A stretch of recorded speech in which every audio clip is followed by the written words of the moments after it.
Good evening, everyone. Welcome back to the Squid Junction. It is I, Mad Gamer the Second, and I will be joined by Bio again once tonight. We're going to be seeing Solve's Wall versus Ink Red Sun for our next matchup. Now, I'm not too familiar with Solve's Wall, but Ink Red Sun is definitely a name that has been around the block. Getting on quite some good standings in tournaments from what I hear, so they're definitely working their way up. Now, Solve's Wall is the I can't think of the word, but yeah, we'll have to see what they're bringing out.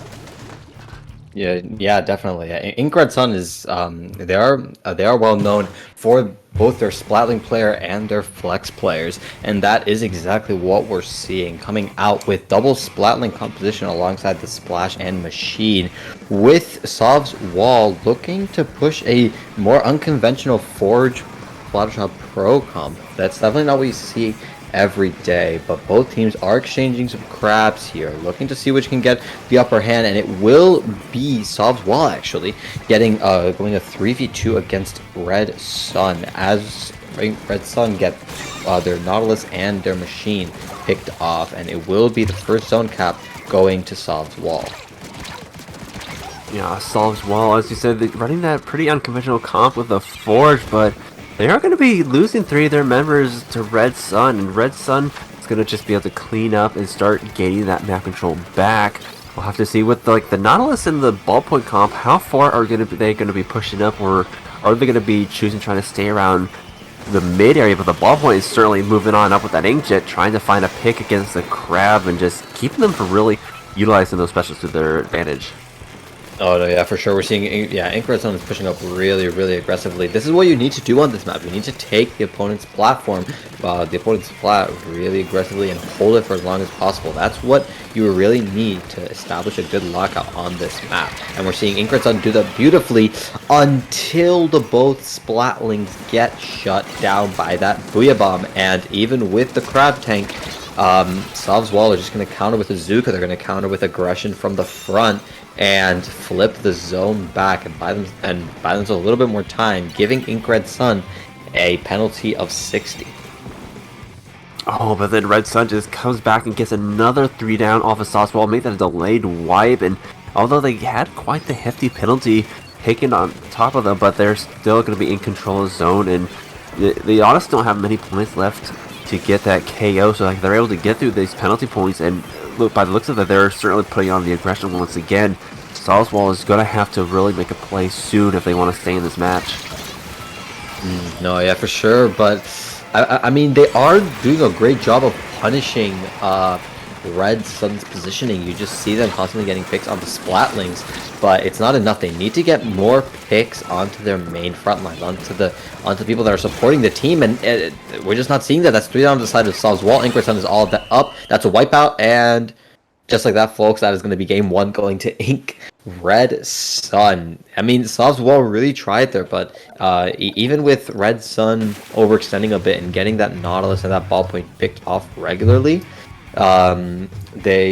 Solve's Wall just didn't target the big 2, the Machine and the Splash, which are the backbone of the composition. You need to target those, since those are the ones that are going to be getting really impactful specials and hold the zone.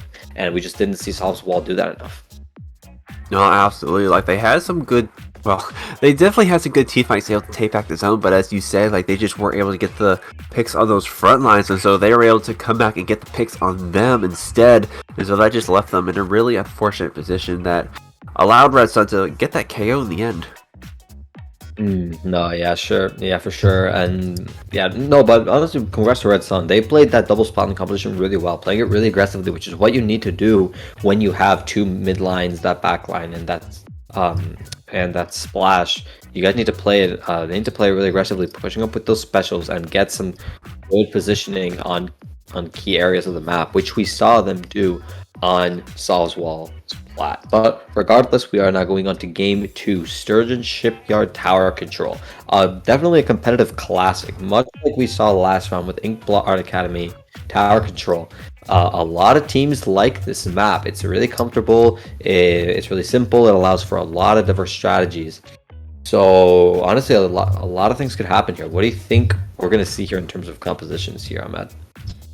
honestly, with what Red Sun was running the last round, I don't expect them to really change too much because, as you said, they kind of overextended a little bit for Museum on zones, but for Sturgeon Tower, like having that much aggression can really snowball the tower pretty darn far. Like getting back into the mid when you're on the defense is like can be incredibly tough with that amount of aggression. So I wonder what Sov's wall is going to be choosing to just counter that.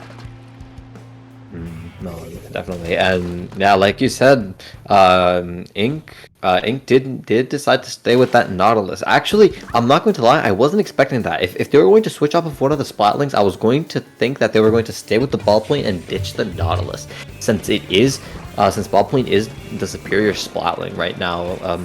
Is arguably the superior Splatling, just with the Inkjet and the main weapon and stuff like that. But they are making Nautilus work, pushing up really aggressively with some of these specials, with that Treasure, with that Crab Tank, already getting a pick on Sov's wall, but it is going to be evened out with their own Nautilus going down. Admir pushing up really aggressively here and manages to stay alive with that Booyah Bomb, absolutely getting a lot of damage onto the members of Sov's wall, and just staying alive through all of that is very impressive.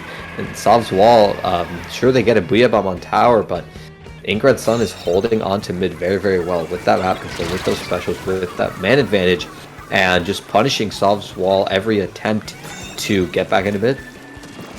Yeah, I was impressed by how long that machine was able to stay up, because like not only were they dodging specials, they were able to pop their own and just stall for so much time. And although like they weren't able to get the first checkpoint, but they are still in a pretty favorable position. Like you see the amount of yellow on this map, they have a lot of control of mid right now. So like even if they don't necessarily get the push that they want, they're still in a good position to keep pushing at it until they do break through.